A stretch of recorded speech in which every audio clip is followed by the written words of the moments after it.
அங்கே தான் இருக்கிறோம். 4 பிள்ளைங்க இங்கே தான் பிறந்தது. நாங்கள் இவ்வளோலாம் கஷ்டப்பட்டு இன்னைக்கு வீடுன்னு கொடுக்குற ஒரு சந்தோஷத்தில் இருக்கிறோம்.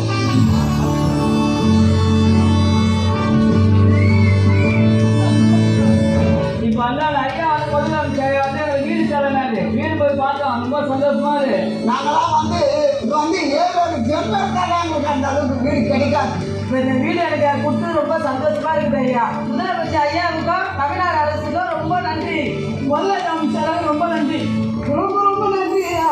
சென்னை பெருநகர் வளர்ச்சி குழுமம் சார்பில் 147 கோடி ரூபாய் செலவில் 776 அடுக்குமாடி குடியிருப்புகள் கொண்ட முதல்வர் நகர்ப்புற குடியிருப்புகள் இன்று மக்கள் பயன்பாட்டிற்கு அர்ப்பணித்த மாண்புமிகு தமிழ்நாடு முதலமைச்சர் அவர்களுக்கும் முன்னிலை வகித்து சிறப்பித்த மாண்புமிகு துணை முதலமைச்சர் அவர்களுக்கும் எங்களது நெஞ்சார்ந்த நன்றியை தெரிவித்துக் கொள்கிறோம்.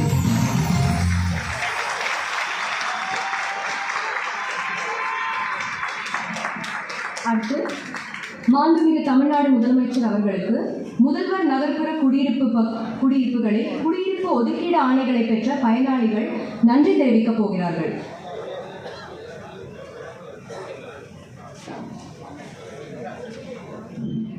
மாண்புமிகு முதல்வர் ஐயா அவர்களுக்கும் துணை முதல்வர் ஐயா அவர்களுக்கும் அண்ணன் அமைச்சர் அவர்களுக்கும் முதல் கண் வணக்கத்தை என் ஜனத்தங்களோட நான் நன்றி.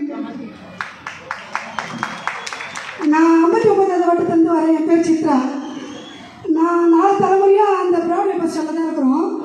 எங்களுக்கு தண்ணி வசதியும் கிடையாது, வீட்டு வசதியும் கிடையாது, ரோட்டில் கரெக்டான பாதுகாப்பும் கிடையாது, பொம்பளை பிள்ளைங்க வச்சுருக்கவங்க நிம்மதியாக தூங்குறதும் கிடையாது.